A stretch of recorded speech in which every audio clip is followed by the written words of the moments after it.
I'm always looking to improve, dude. I'm not going to sit my shoes in the sand and not do anything about it. I want to get better every day. I'll get old and die if I don't get better. I'm getting old. Like, you guys are all 20s around here.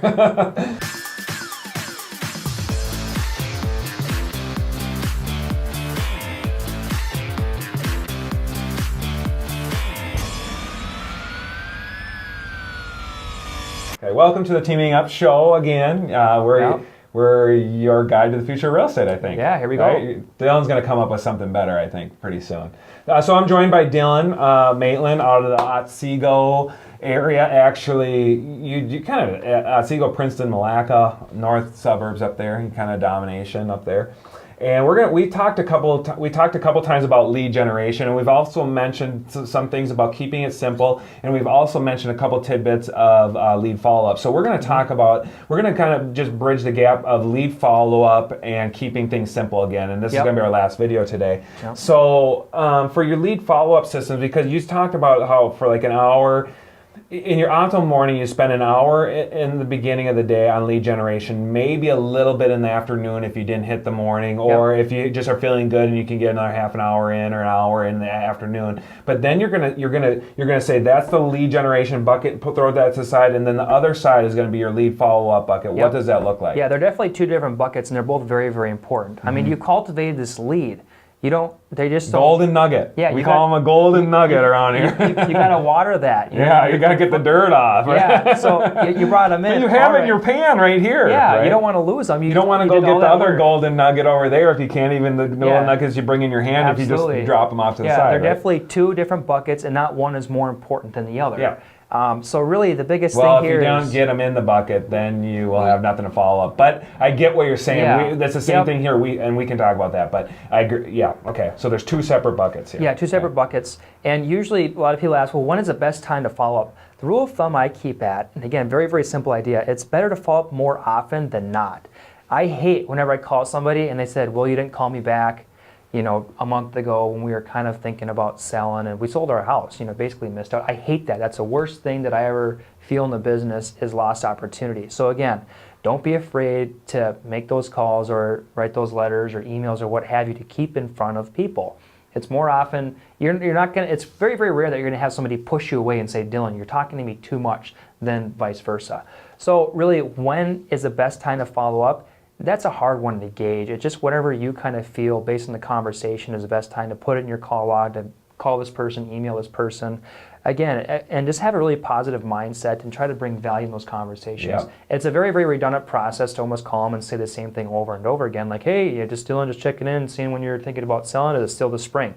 Well, you're just, again, gauging them based on their timeline. Right. And sometimes the timeline changes. What I hear Aaron out there, sometimes all of a sudden, like, they decided to list this fall. Yeah. And they told you spring. So if you're not there a month before they made that decision, or like a week, or like that week, you might lose them. Yeah. You probably have lost some people that have done that. Absolutely. Right. It is kind of uncomfortable to think, oh, shoot, am I following up this person too often? Just make the call. If you got to sit there and contemplate in your head, should I call this person? You probably should be calling them. I agree. Yeah. I agree with that. Yep. You'd rather lose someone by just trying so hard than lose someone by not trying hard enough. And the thought is, a lot of times people that want their house sold, and a lot of your leads have been people that have tried to list their house before, and they want their house sold. So you are following up and showing how tenacious you are. That's right. They're gonna say, well, this guy must know what he's doing, and he must be serious, and he must be full-time, and he must really want to sell my house. If he's going to bother me this much, when I get to be in business with him, he's going to do what it takes to get it sold. Yeah, absolutely. That's the perception of the seller. If I was a seller and I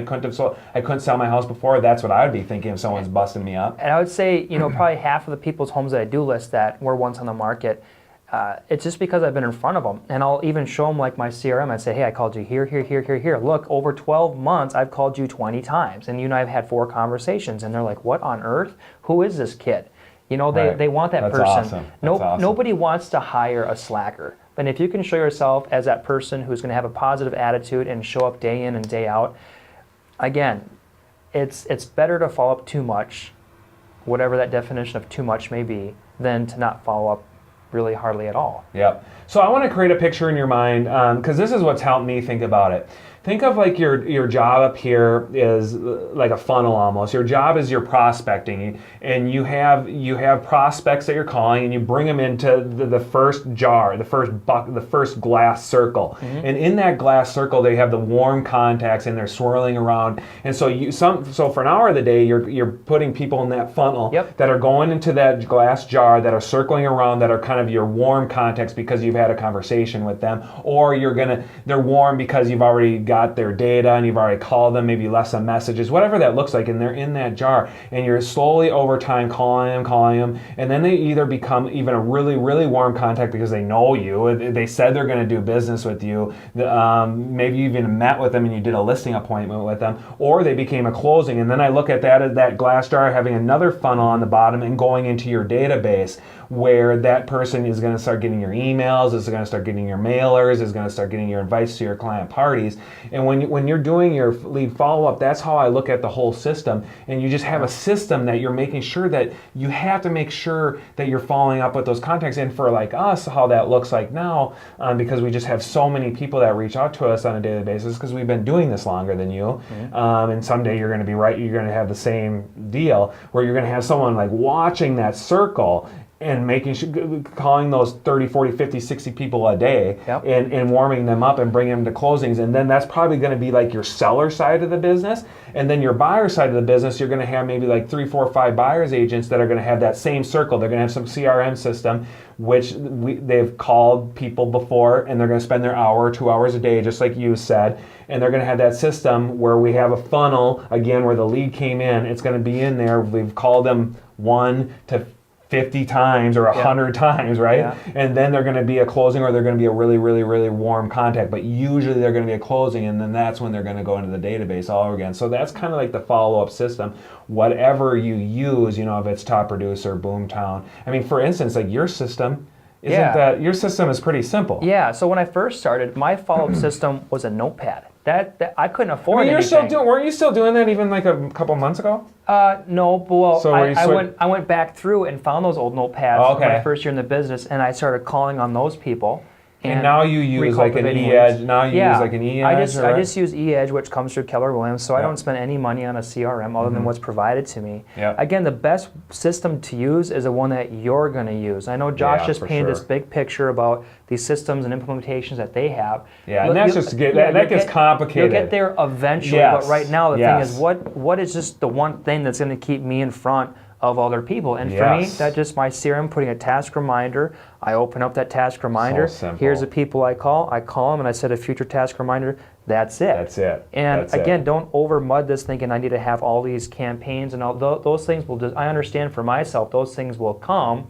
It's so easy for me to want to rush in and buy, Boomtown and all these email drip campaigns where, well, this is what's working for me until we can take the next step forward. And so that's keeping things simple, and we've talked about that, and that's kind of what we wanted to end this episode on, is that how important is keeping it simple. And we explained that on another one, but did we talk about like how truly difficult it is for people to keep it simple? And if so, why is it so difficult to keep? This just seems so simple. Again, we're coming back to it and saying this is just simple. Why? It's like, again, we're bored? Why do people make it more?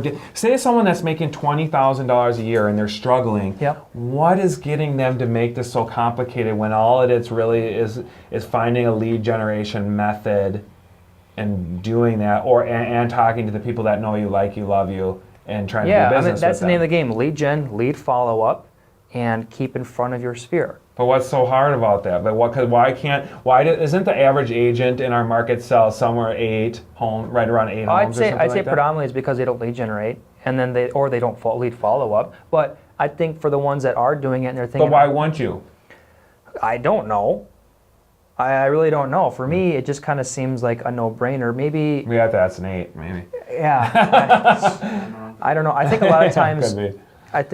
As humans, we can tend to overcomplicate things because we think it has to be more complex than what it is. And then we go around chasing shiny objects. Do you think it's also with that? I agree with that. Do you think it's also that they just don't want to work?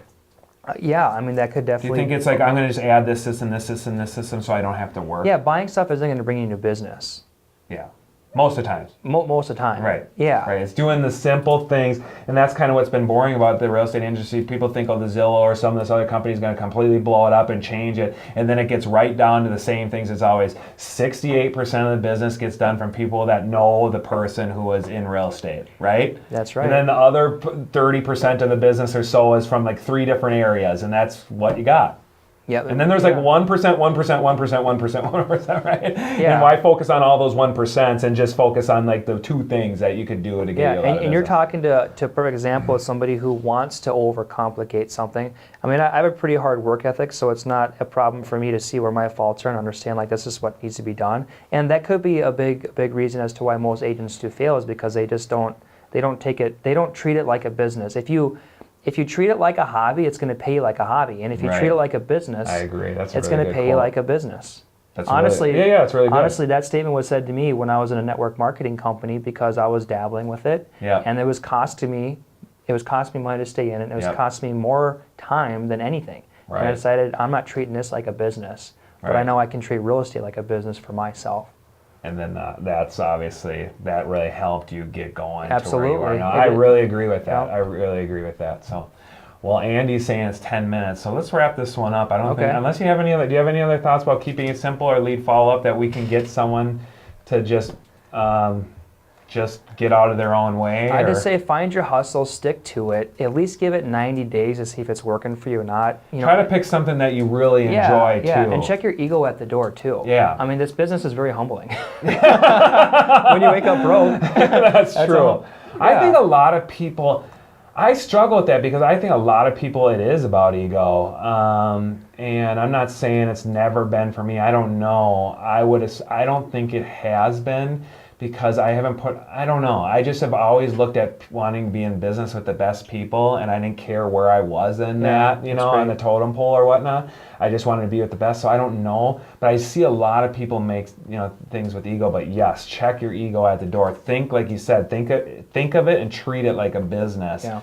And do things incrementally, especially in the beginning where you are, just to make that next sale. I just talked about my sister. Like I said, all she needs to do is keep going to where she works part-time at the hospital and just keep talking to those people in there and becoming the local expert about real estate. Yep. And just over time, she's going to do two deals a month. If she does 2 deals a month, she'll be super successful, and then she'll create a foundation for herself, and she can decide where she wants to go from there. Yep. Does she want to be Dylan, go up to 50 deals a month? Does she want to be the Pomerol team or Dylan in the future of going 60, 70, 80, 100, 200, 300, But she's going to be able to make that decision. But it's just a simple, keeping things super, super simple, not doing everything, doing 1 or 2 things that really work and just doing over and over again.